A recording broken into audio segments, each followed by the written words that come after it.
العلم هو النور الهادي والمفتاح لكل الخير من يريد الله به خيرا. بسم الله الرحمن الرحيم.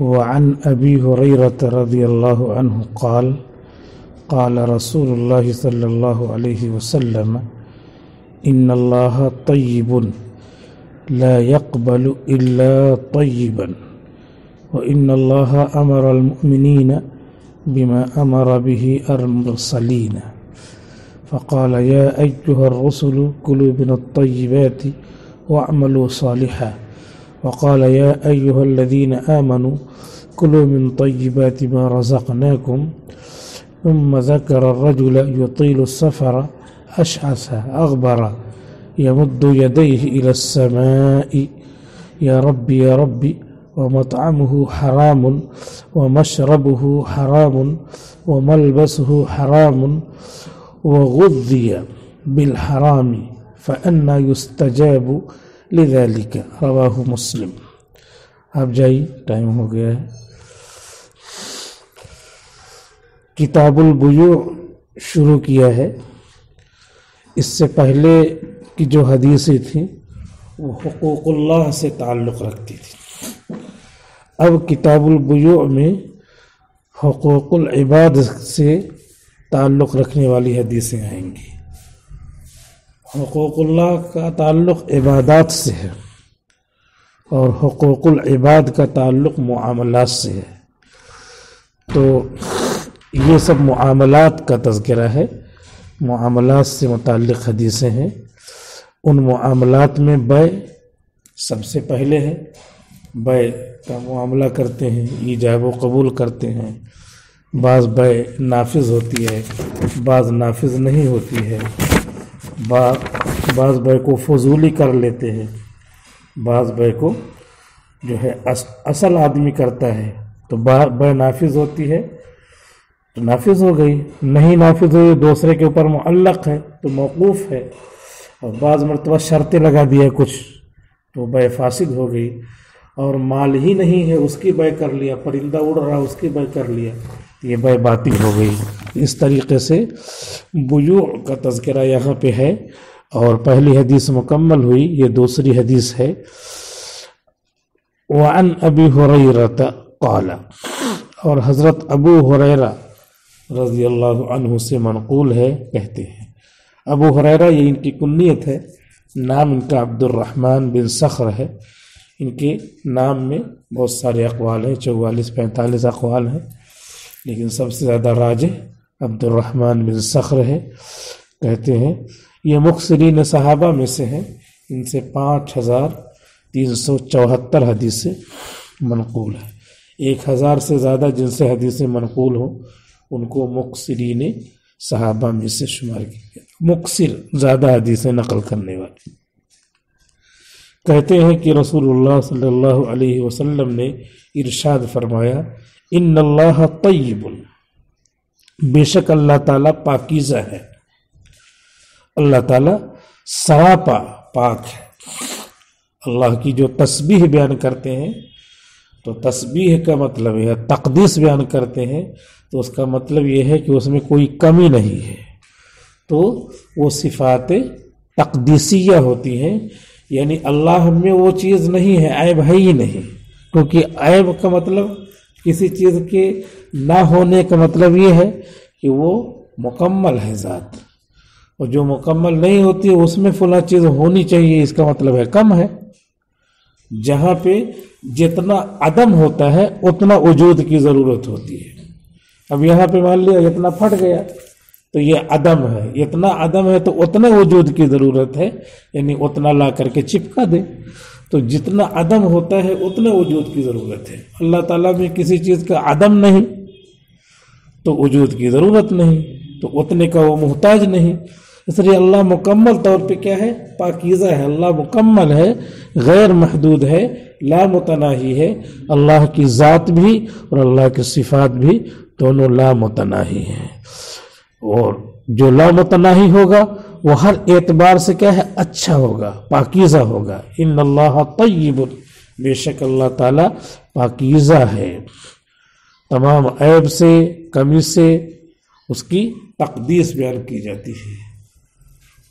لا يقبل الا طیبا، نہیں قبول کرتا ہے مگر پاکیزہ چیز کو۔ جب اللہ تعالیٰ تمام عیوب سے پاک ہے تو اس کے پاس جو چیز پیش کریں گے اس میں کمی اور نقص نہیں ہونا چاہیے۔ کوئی عبادت ہے تو عبادت مکمل جیسے اللہ کے رسول نے کر کے دکھائی ہے ویسے جو ہے اللہ کے سامنے عبادت پیش کرنا چاہیے۔ مال ہے اللہ کی راہ میں خرچ کرنا ہے تو اللہ کی راہ میں مال طیب حلال جو ہے خرچ کرنا چاہیے۔ کھانا ہے، کھلانا ہے مال، تو وہ بھی کیا ہے، کھلا دیا کسی کو تو اللہ تعالیٰ نے جو حکم دیا ہے۔ اسی لیے کسی فقیر کو بھیجتا ہے تو گویا کہ اللہ تعالیٰ خود آتا ہے۔ اللہ تعالیٰ کہے گا ایک بندے سے قیامت میں کہ میں تمہارے پاس آیا تھا مال لینے، تم نے دیا نہیں، تو کہے گا اللہ آپ کو کیا ضرورت؟ تو کہیں گے میرا ایک ضرورت مند بندہ گیا تھا تو اس کو تم نے دیا نہیں۔ تو کون سا مال دینا چاہیے؟ پاکیزہ مال۔ غیر پاکیزہ مال اگر دیا تو اسی لیے کہا جاتا ہے کہ غیر پاکیزہ مال اگر دینا ہے تو ثواب کی نیت کے بغیر دینا ہے، ورنہ پھر ثواب کی نیت اگر کرے گا تو کفر کا اندیشہ ہے۔ لا يقبل اللہ ان اللہ طیب لا يقبل الا طیبا، نہیں قبول کرتا ہے مگر پاک مال۔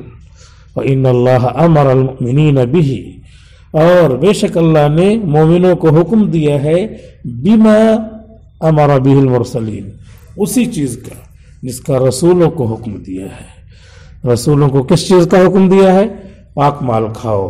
فقال، چنانچہ فرمایا ہے یا ایھا الرسل، اے پیغمبرو، اے پیغمبرو، یہ لغوی معنی میں ہے، ورنہ رسول اور نبی دونوں میں اصطلاحی فرق ہے۔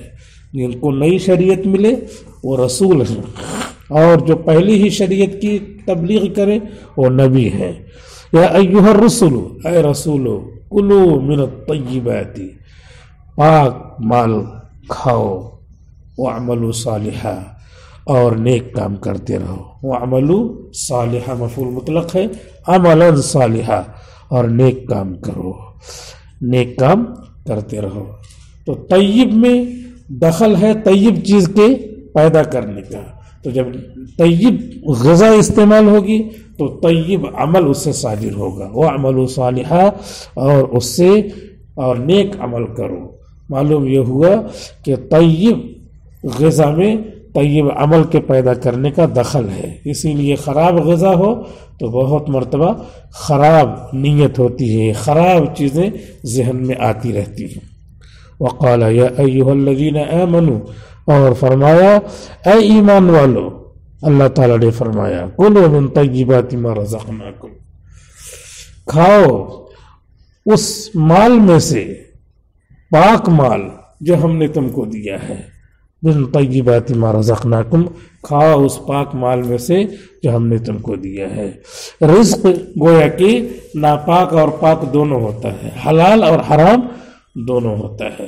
حرام بھی رزق ہے، حلال بھی رزق ہے، یعنی اللہ ہی نے دیا ہے، لیکن حرام کی نسبت ایسے ڈائریکٹ اللہ کی طرف کرنے میں کیا ہے، توہین ہے، اہانت ہے کہ اللہ نے خنزیر بھی پیدا کیا ہے، لیکن اس طرح کہنا اس سے ادب کے خلاف ہے۔ یہ تمام اچھی بری مخلوقات جو ہیں سب اللہ نے پیدا کیا ہے، لیکن ادب کا تقاضا یہ ہے کہ اس طرح نہ کہا جائے۔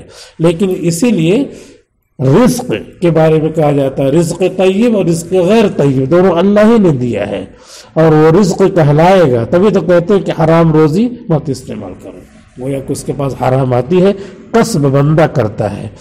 کلو من طیبات ما رزقناکم، کھاؤ اس روزی میں سے پاک جو ہم نے تم کو دیا ہے۔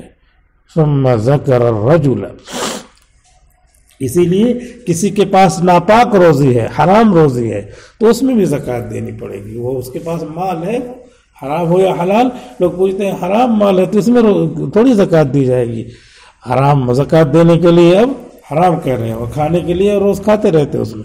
تو رزق میں، مال میں، مطلق جو مال ہے چاہے وہ حلال ہو یا حرام، اس میں زکوٰۃ فرض ہے، کیونکہ یہ کہا گیا ہے جو تمہارا مملوک ہے، جو تمہارے پاس مال کمایا ہوا ہے، اس میں زکوٰۃ دینا ہے۔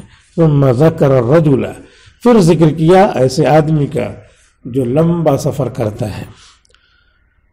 ایک تو آدمی ہے سفر لمبا کیا اس نے، مسافر کی دعا قبول ہوتی ہے، تو دعا کے اسباب بتا رہے کہ دعا کی قبولیت کے سب اسباب جمع ہیں، لیکن روزی حرام ہے تو اس کی روزی قبول نہیں ہوتی. ایک آدمی جو ہے گھر سے نکلا سفر میں، مسافر کی دعا قبول ہوتی ہے. اشعثا، وہ پراگندہ حال ہے، پراگندہ حال پریشان شخص ہو تو اس کی بھی دعا قبول ہوتی ہے. اشعثا. اغبرا، غبار آلود ہے. یمد یدیہ الی السماء، اپنے ہاتھوں کو آسمان کی طرف اٹھاتا ہے. دعا کے لیے ہاتھ اٹھانا اس حدیث سے ثابت ہو گیا. آسمان کی طرف ہاتھ اٹھاتا ہے، پھیلاتا ہے. مسلم شریف کی حدیث ہے، ہاتھ اٹھا کر دعا کرنا ثابت ہے. یہ غیر مقلدین کہتے ہیں ان کے خلاف یہ حدیث ہے. ابو داؤد شریف کی حدیث ہے بِبُطُونِ أَكُفِّكُمْ، دعا مانگو اپنے ہاتھ کی پشت سے، یہ بطن سے، یہ بطن ہے تو اس طریقے سے یہ پھیلانا اس میں ثابت ہو گیا. ان دونوں جملوں سے یمد یدیہ الی السماء اور دعا کے لیے بِبُطُونِ أَكُفِّكُمْ، ابو داؤد کی حدیث، ان دونوں سے دعا کے لیے ہاتھ اٹھانا ثابت ہو گیا. ایک تو دعا مانگنا ثابت ہے، دوسرے دعا کے لیے ہاتھ اٹھانا بھی ثابت ہے، اور تیسرے اسی ابو داؤد کی حدیث میں منہ پہ پھیرنا بھی ثابت ہے. منہ پہ پھیرنے کے لیے، اگرچہ اس کو ناصر الدین البانی کہتے ہیں منہ پہ پھیرنا بدعت ہے اور اس جز کو وہ منع کرتے ہیں، لیکن ان کے منع کرنے سے نہیں مانا جاتا کیونکہ بہت ساری صحیح چیزوں کو بھی انہوں نے جھٹ سے ضعیف کہہ دیا ہے.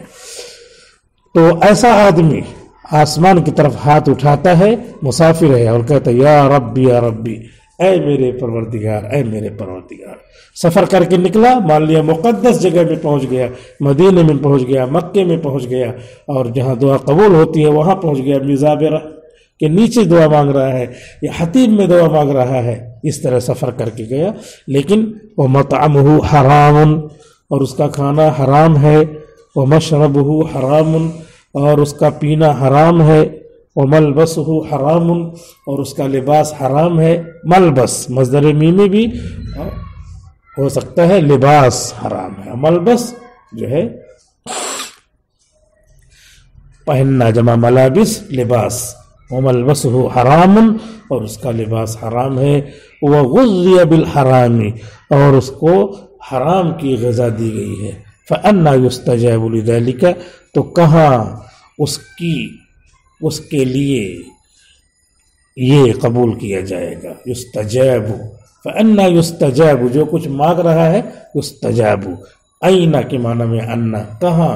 یستجاب، یہ سب مانگا ہوا، لذالک، اس کے لیے قبول کیا جائے گا. اور لذالک کو نائب فاعل بھی بنا سکتے ہیں. یہ سب جو مانگا ہے، ذالک مشار الیہ جو مذکور ہوا. فانا یستجاب لذالک، جار مجرور یہ بن سکتا ہے نائب فاعل، جیسے یوم یحمى علیہ، یحمى مجہول ہے، علیہ جار مجرور، اس کا نائب فاعل بن جائے گا.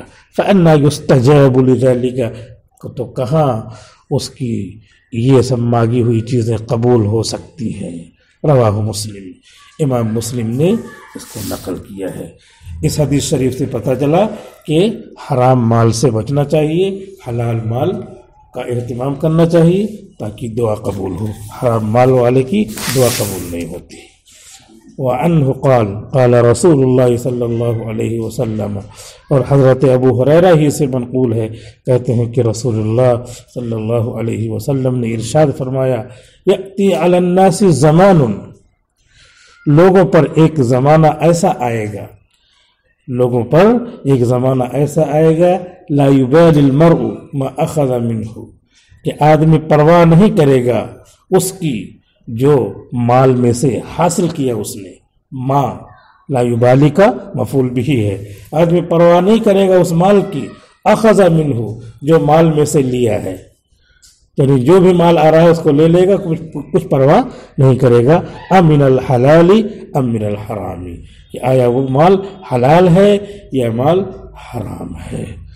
جس مال میں اسلام کے حلت کی شرطیں پائی جائیں وہ حلال ہے، اور شرطیں نہیں پائی جائیں تو حرام ہے، سود ہے. مثال کے طور پہ گھروں میں چلتا ہے، آٹا ادھار لے لیا اور اس کے بعد ایک دن کے بعد دے دیا اتنا ہی آٹا ادھار، تو یہ سود ہے، حرام ہے. تو یہ آدمی لے لیتا کہ چلو اپنی ضرورت پوری کرو، دیکھا جائے گا. تو یہ نہیں دیکھ رہا کہ حرام ہے یا حلال ہے، اس کو دیکھنا چاہیے اور اسی دیکھنے پر ثواب مرتب ہوگا، نہیں تو گناہ ہوگا. وعن النعمان بن بشیر قال، حضرت نعمان ابن بشیر رضی اللہ عنہ سے منقول ہے، قال کہتے ہیں قال رسول اللہ صلی اللہ علیہ وسلم، حضور صلی اللہ علیہ وسلم نے ارشاد فرمایا، الحلال بین والحرام بین، حلال بھی واضح ہے، حرام بھی واضح ہے. حلال بھی واضح اور حرام بھی واضح. وبینہما مشتبہات، اور حلال اور حرام کے درمیان مشتبہ چیزیں ہیں. مشتبہ چیزیں ہیں کہ آیا وہ حلال کہیں اس کو یا حرام کہیں اس کو، پتہ نہیں چل پا رہا ہے. مان لیا اپنے پاس مال حلال ہے اور کچھ مال حرام ہے، 1,00,000 روپے ہیں، اس میں جو ہے کچھ مال حرام آ گیا، تو اب وہ ملا ہوا ہے روپیہ، وہ کون سا مال حلال کون سا حرام یہ پتہ نہیں چل رہا ہے، تو یہ مشتبہ ہو گیا. تو مشتبہ مال کا کیا حکم ہے؟ تو مشتبہ مال کے بارے میں یہ حکم ہے کہ نہ تو وہ اس کو حرام کہیں گے، نہ حلال کہیں گے، نہ مباح کہیں گے. نہ وہ حرام ہے کیونکہ مشتبہ ہو گیا، حرام ہوتا تو حرام کہہ دیتے، مشتبہ ہے تو نہ حرام ہے اور اس کو کھانا نہ حلال بھی نہیں ہے، مباح بھی نہیں ہے. تو یہ ایک قول ہے، مشتبہ اس کو کہتے ہیں جو نہ حرام ہو نہ حلال ہو نہ مشتبہ ہو. لا يعلمهن كثير من الناس، جن کو اکثر لوگ نہیں جانتے ہیں، ان مشتبہات کو اکثر لوگ نہیں جانتے ہیں کیا ہے یہ، اور اس میں پڑ جاتے ہیں. فمن اتقى الشبہات، تو جو شخص شبہات سے بچے گا، استبرأ لدینہ وعرضہ، وہ اپنے دین کو اور اپنے عزت کو محفوظ کر لے گا، وہ اپنے دین کو اور اپنے عزت کو محفوظ کر لے گا. ومن وقع فی الشبہات، اور جو شخص شبہات میں پڑ جائے گا، من مبتدا ہے، متضمن معنی شرط کے ہے، من وقع فی الشبہات، جو شخص شبہات میں پڑ جائے گا، کہ اس کو حلال کہیں نہیں کہہ سکتے، حرام کہیں نہیں کہہ سکتے، جو دونوں کے درمیان میں ہو، کسی ایک جہت اس کی راجح نہ کہی جا سکے. ومن وقع فی الشبہات، اور جو شبہات میں واقع ہو جائے گا، وقع فی الحرام، وہ حرام میں بھی پڑ جائے گا. یہ جزا ہے، متضمن معنی شرط مبتدا، اور یہ خبر ہے جو جزا کی جگہ پہ ہے. وقع فی الحرام، تو وہ حرام میں پڑ جائے گا.